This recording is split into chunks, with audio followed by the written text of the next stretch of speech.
welcome to Carolina News. I'm Rose Catherine James. Good afternoon. Thanks for joining us. I'm Catherine Polofchek. Our top story today, it's time to break out the heavy coats because winter is here sooner than expected for much of the country. And the Arctic freeze that's creeping across the map is moving into the southeast, will bring cold temperatures and rain to the Midlands and maybe some flooding in the low country. The cold front will hit South Carolina hardest in the next couple of days.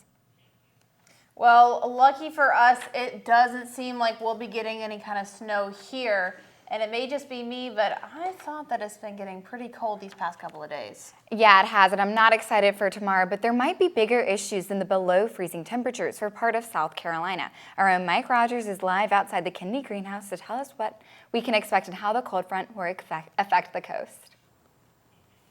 Hey guys, the Arctic weather is actually going to merge with the system from the northeast, creating some really strong winds. That, coupled with the full moon, is going to give rise to some really powerful waves and rip currents off the coast. Charleston and other coastal areas could even experience some flooding. So if you were crazy enough to consider a polar bear plunge during this Arctic blast, this is not going to be the week for it. For more on the impacts of this developing weather, stay tuned for my full forecast later on in the show. Back to you guys in the studio. Thanks, Mike. Today, the Supreme Court heard arguments on the Deferred Action for Childhood Arrivals program, better known as DACA. Since 2012, the program has allowed hundreds of thousands of undocumented immigrants who were brought to the U.S. illegally as children to work and study in the country without the threat of deportation. But the Trump administration announced that it would end the program in September 2017 in an effort to crack down on illegal immigrants, which has since sparked a series of court battles around the country. The Supreme Court is not expected to make a decision until June 2020. And here, locally, Representative Todd Rutherford spoke today for advocates whose DACA recipients who reside in the Midlands. Reporter Hannah Powers heard from the young man who benefits from the program. Thanks, Rose Catherine. So yes, House Minority Leader and Representative Todd Rutherford spoke to us here earlier today about why he feels DACA needs protection. DACA, of course, is a topic of nationwide conversation today, with arguments already underway in the Supreme Court. Prior to hearing Rutherford speak, a group of people from the local community gathered to talk a little bit about the DACA impact, including one young man who is a DACA recipient himself. I consider myself as an American. Gustavo Orlando is a DACA recipient who came to the State House today to stand in solidarity with those protesting around the country. He has lived in the Columbia area for the last 20 years and owns his own business. He knows all too well the effect removing DACA would have.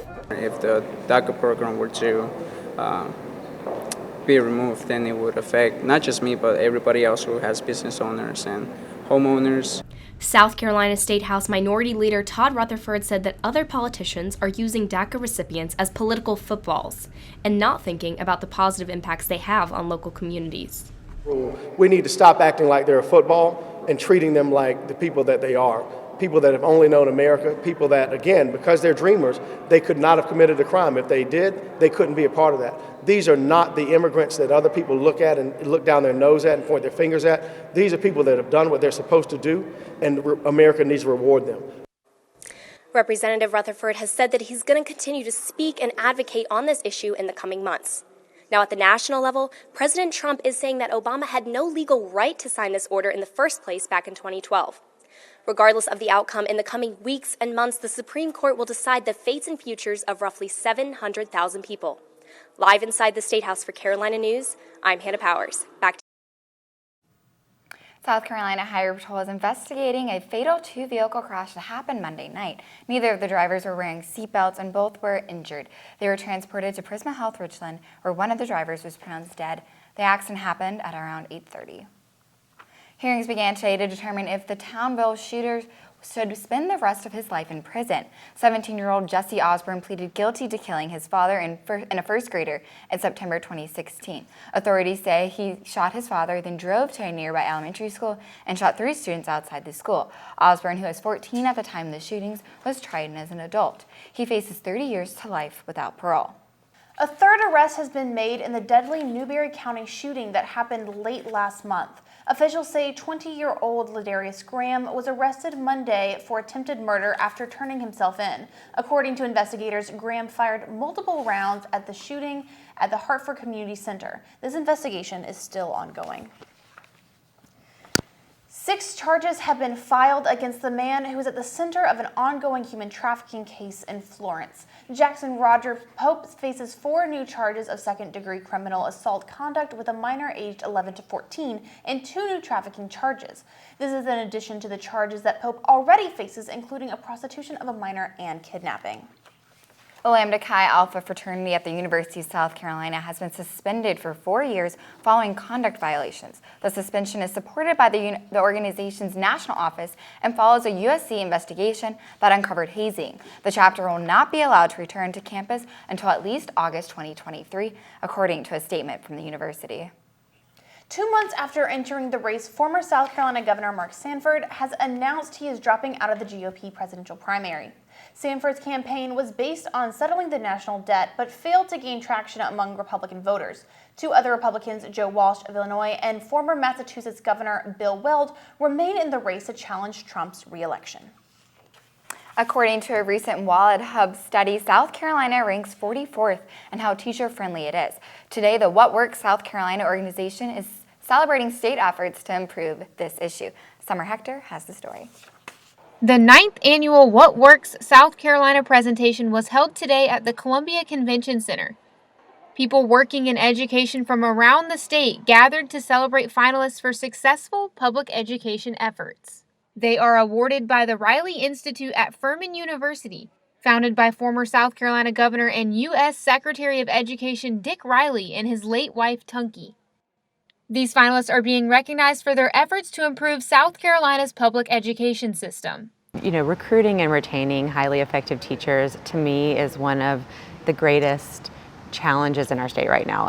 You could use the word crisis. It really is a tremendous crisis.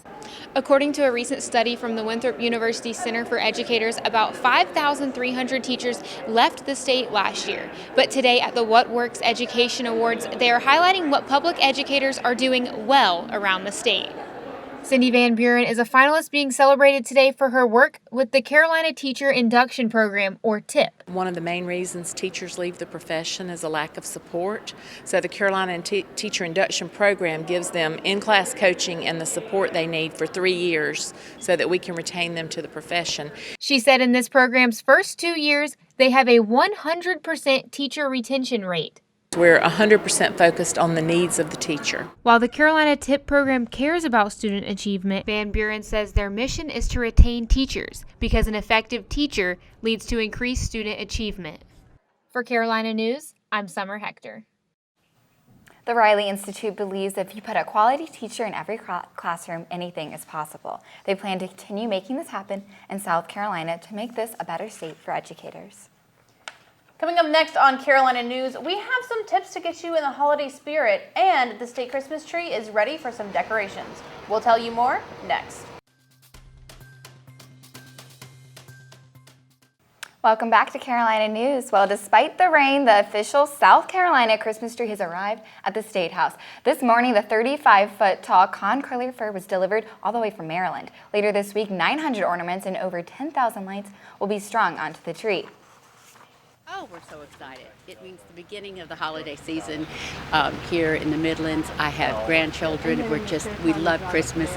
I've been coming for years and years. The carol lighting will take place on November 24th.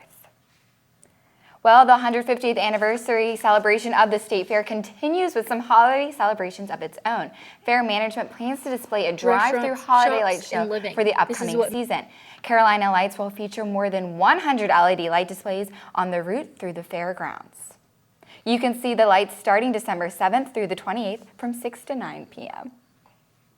Since the holiday season is right around the corner, if you're like me, you're just now putting away money to spend on gifts. And scrambling last minute for the perfect gift may leave you forgetting about some people. But we have some tips on how you can start budgeting now to avoid these issues.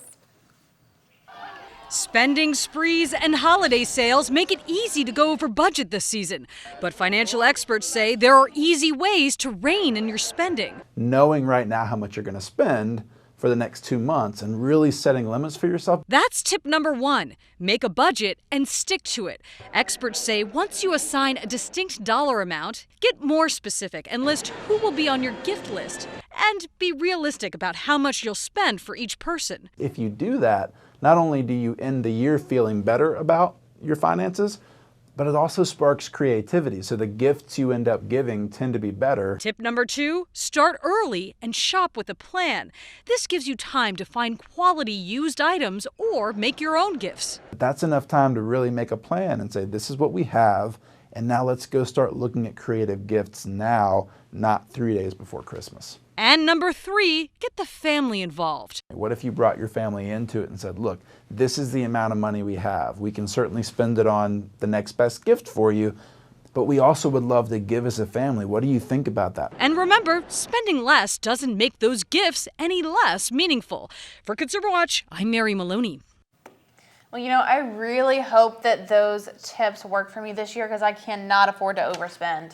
Well, if you're looking for a cool Christmas gift idea, Disney's streaming service is now live. This is Disney's first streaming service, and it features Disney content, including classic Disney movies and shows and documentaries, as well as Pixar and Marvel films. A lot of viewers were reporting loading connection problems this morning, and a Disney spokesman said Disney is working to resolve these issues. The service is available in the United States, Canada, and the Netherlands for only $6.99 a month. Well, before you get too much into the holiday spirit, we still have Thanksgiving to look forward to. And a recent survey revealed the least popular items at the Thanksgiving dinner table, and you won't believe what made the list. 49% of people dislike cranberry sauce, 24% dislike green bean casserole, and here's a surprise, 19% said they dislike turkey. According to the survey, people only eat this food because it's tradition. If you've looked down Divine Street recently, you might have seen the new apartment and condo buildings being built. But have you ever wondered why? Our reporter Caroline Wolf looked into what is changing the Divine District and how that affects local businesses. Restaurants, shops, and living. This is what makes up the majority of Divine Street. But in just a few months, this condo building called The Trolley will settle in new residents, bringing life to the well-established Divine Street. Beth Baxley is the owner of Pink Sorbet, a Lilly Pulitzer store, which is right across the street from the up-and-coming Trolley.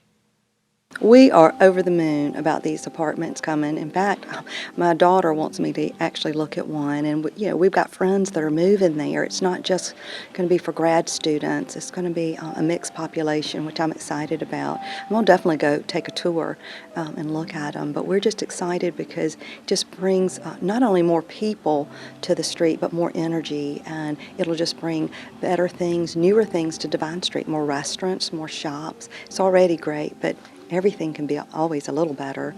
Newer things may be on the way, but the area needs to be prepared. Mark Rosenbaum, the chair of retailing at USC, says retailers should be ready for what's coming. Young professionals will develop the area. And I think it's very exciting. But again, it all depends on how retailers respond to this incoming new customer segment. Divine Street is already known for its upscale shops, and now it'll be known for its luxury apartments and condos, like the ones behind me. They're selling for upwards of $360,000. Some retailers have been waiting for new things to happen in the district and hope to see more follow in opening new places. We're just so excited that the Divine Street District is almost happening. We're looking forward to the end of the year when the first people are starting to move in, and we just can't wait to welcome them. We're going to have a grand opening party for them, so we hope to meet some new people. Divine Street has become a hub for high-end retail shops and will soon become a hub for young professionals. For Carolina News, I'm Caroline Wolf. Divine District Apartments is set to open before the end of the year, and the Trolley will open in the beginning of next year. The Trolley is offering units from a studio to a 3-bedroom. You know, earlier Mike Rogers said that the worst effects of the winter weather will hit the coast tomorrow, and it certainly got a lot colder in Columbia throughout the day today. Mike, what weather can we expect in Columbia tomorrow? Well, guys, the rain from earlier today is giving way to clear skies tonight. Clear but cold. The temperature is going to steadily plummet throughout the night until we're sitting in the crisp 20s tomorrow morning. Stick around for my full weather forecast right after this break.